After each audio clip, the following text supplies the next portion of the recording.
আগামী সোমবার সৌভাগ্য পূর্ণিমা বা রাখি পূর্ণিমার দিন বাড়ির চালের পাত্রে গোপনে মিশিয়ে দিন এটি। আপনার গৃহের সমস্ত বাস্তু দোষ তো দূর হবেই, তার সাথে সাথে মা লক্ষ্মীর আশীর্বাদে আপনার গৃহে অর্থপ্রাপ্তির যোগ তৈরি হবে। সকল মনস্কামনা হবে পূর্ণ এবং পরিবার ভরে উঠবে সুখ, শান্তি এবং সমৃদ্ধিতে। নমস্কার বন্ধুরা, ভক্তিমূলক কথা চ্যানেলে জানাই আপনাদের সকলকে স্বাগত। বন্ধুরা, আশা করছি ঈশ্বরের আশীর্বাদে আপনারা প্রত্যেকেই ভালো আছেন এবং সুস্থই আছেন। বন্ধুরা, শাস্ত্র অনুসারে এই পূর্ণিমাকে বলা হয় হরিহরের আবির্ভাব তিথি। আবার এই পূর্ণিমাকে বৈদিক জ্যোতিষশাস্ত্র অনুসারে বলা হয় সৌভাগ্য পূর্ণিমা। তাই বলা হয় এই পূর্ণিমাতে করা যে কোনো কাজ শুভ ফলদায়ক হয়ে থাকে। এছাড়াও পঞ্জিকা অনুসারে এই বছর রাখি পূর্ণিমায় বেশ কয়েকটি শুভ যোগও থাকছে। এই শুভ যোগের প্রভাবে এবার ভাগ্য খুলতে চলেছে বেশ কিছু রাশির জাতক জাতিকাদের। তাই আগামী সোমবার সৌভাগ্য পূর্ণিমা বা রাখি পূর্ণিমার দিনে পূজা অর্চনার পাশাপাশি যদি এই বিশেষ উপায়টি আপনারা করতে পারেন, তাহলে মা লক্ষ্মীর আশীর্বাদ সারা বছরব্যাপী আপনার পরিবারের উপর বর্ষিত হতে থাকবে। আর এই দিন হরিহরের আবির্ভাব তিথি, তাই দেবাদিদেব মহাদেব ও শ্রী বিষ্ণুর আশীর্বাদে কেউ আপনার পরিবারের কোনো ক্ষতি করতে পারবে না। সদা সর্বদাই আপনার পরিবারে সুখ, সমৃদ্ধি ও সৌভাগ্য বিরাজ করবে। তবে কিভাবে উপায়টি করবেন, কখন করবেন, সমস্ত কিছুই আমি আজকের পর্বে বলে দেবো। তাই আমার সকল বন্ধুদের কাছে একটাই অনুরোধ করব যে আজকের ভিডিওটি একদমই স্কিপ না করে সম্পূর্ণরূপে দেখুন এবং দেখার পর যদি ভালো লাগে তাহলে অবশ্যই কিন্তু একটি লাইক করবেন এবং কমেন্টসে লিখবেন জয় মা লক্ষ্মীর জয়। এবং বন্ধুরা, অবশ্যই ভিডিওটি শেয়ার করবেন আপনাদের নিকট আত্মীয় স্বজন ও বন্ধু বান্ধবদের সাথে। চলুন বন্ধুরা, আসা যাক মূল পর্বে।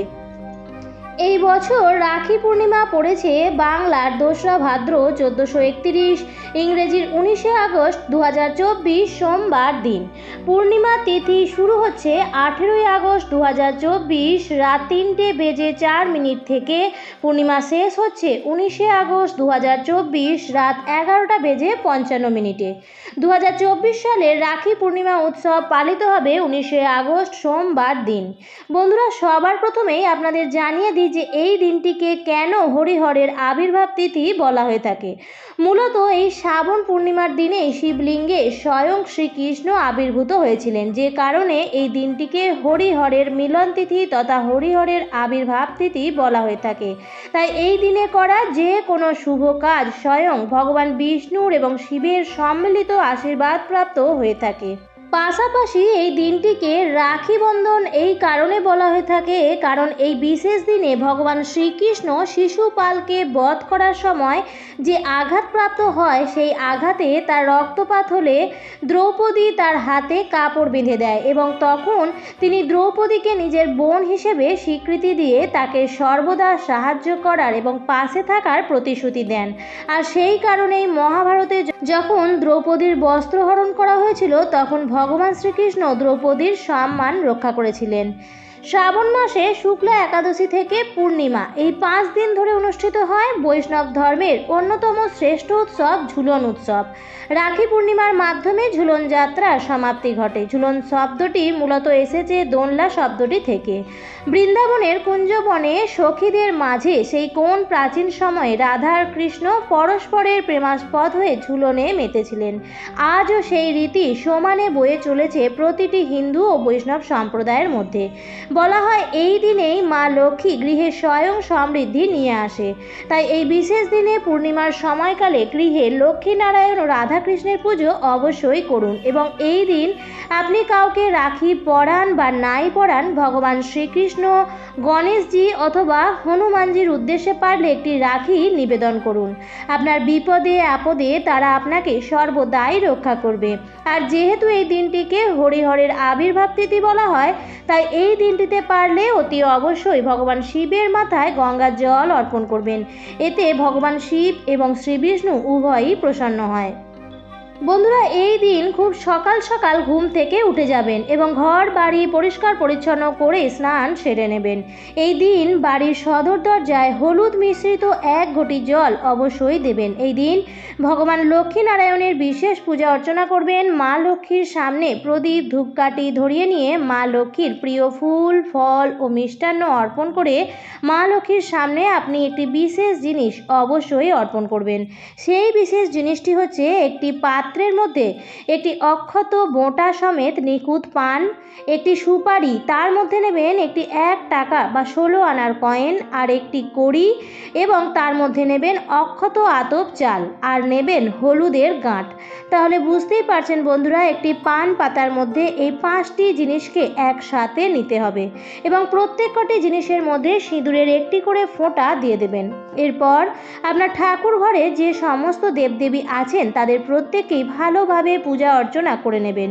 পূজা অর্চনা হয়ে যাওয়ার পর কিছুক্ষণের জন্য আপনি ঠাকুর ঘর ছেড়ে দেবেন আর মা লক্ষ্মীর চরণের কাছে যে পান সুপারি এবং অন্যান্য জিনিসগুলি নিবেদন করেছিলেন সেই সমস্ত কিছুই সারা দিন সেখানেই রেখে দেবেন।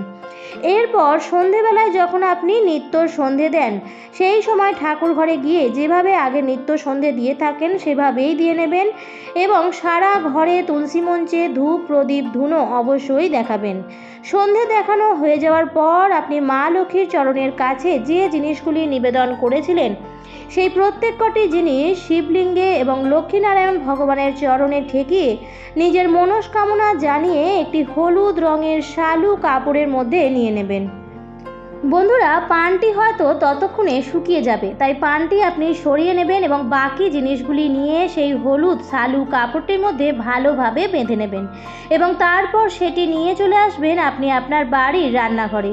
রান্নাঘর হলো মা লক্ষ্মীর স্থান, মা অন্নপূর্ণার স্থান। রান্নাঘরে যে চালের ভাণ্ডার যেখান থেকে আপনারা প্রতিদিন রান্না করেন, ভাত গ্রহণ করেন, সেই চালের পাত্রে আপনারা সেই হলুদ রঙের শালু কাপড়ের যে পুঁটলিটি বানিয়েছেন সেটি রেখে দেবেন। প্রতিদিন সেখান থেকে আপনারা অন্ন গ্রহণ করবেন। এর ফলে মা লক্ষ্মী এবং দেবাদিদেব মহাদেব বা মা অন্নপূর্ণার আশীর্বাদ আপনাদের উপর বর্ষিত হবে এবং আপনাদের পরিবার বাধা বিপত্তি মুক্ত হবে। মা লক্ষ্মীর আশীর্বাদে আপনার পরিবারে কখনো অন্নের অভাব হবে না। বন্ধুরা, যদি অর্থ সংক্রান্ত কোনো সমস্যা থেকে থাকে তাহলে আপনারা এই পুঁটলিটি আপনাদের বাড়ির আলমারির লকারেও রাখতে পারেন। এর ফলে যেমন পাওনা টাকা খুব তাড়াতাড়ি ফেরত পাওয়া সম্ভব হয়, ঠিক তেমনই যদি কারুর কাছে কোনো ঋণ থাকে বা কারুর কাছ থেকে অসময়ে অর্থ নিয়েছেন কিন্তু তাকে পরিশোধ করে উঠতে পারছেন না, তাহলে সেই ঋণ পরিশোধ করাও সম্ভব হয় এবং অর্থ সঞ্চয়ও করা যায়। মা লক্ষ্মীর আশীর্বাদে আপনার পরিবার সুখ সমৃদ্ধিতে ভরে যাবে। বন্ধুরা, সৌভাগ্য পূর্ণিমার তিথিতে রাধাকৃষ্ণকে বা লক্ষ্মীনারায়ণ ভগবানকে পঞ্চামৃত দিয়ে অভিষেক করা সর্বোত্তম বলে মানা হয়। তাই অবশ্যই বন্ধুরা পঞ্চামৃত বানিয়ে সেই পঞ্চামৃত দিয়েই রাধাকৃষ্ণ বা লক্ষ্মীনারায়ণ ভগবানের অভিষেক করবেন। এই পূর্ণিমা তিথিতে রাধাকৃষ্ণ এবং লক্ষ্মীনারায়ণের সামনে ঘিয়ের প্রদীপ এবং কর্পূর দিয়ে আরতি করলে সমস্ত মনস্কামনা পূর্ণ হয়। আপনার জীবনে যদি কোনো বাধা থাকে তাহলে সেটিও কেটে যাবে। রাধাকৃষ্ণের আশীর্বাদ সারা বছরব্যাপী আপনার এবং আপনার পরিবারের উপর থাকবে। তাই এই পূর্ণিমার দিন ঘিয়ের প্রদীপ ও কর্পূর দিয়ে আরতি অবশ্যই করবেন এবং ভগবান শ্রীকৃষ্ণ ও গোপালকে এই দিন রাখি নিবেদন করতে কিন্তু ভুলবেন না।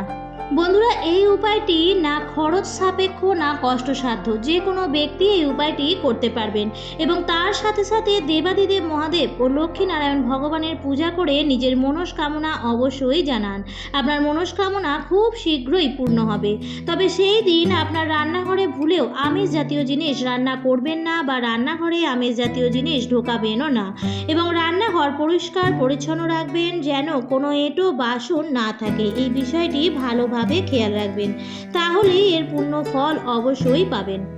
বন্ধুরা, আজকের পর্বটি আমি এখানেই শেষ করছি। আশা করছি আজকের ভিডিওটি থেকে একটু হলেও উপকৃত হয়েছেন।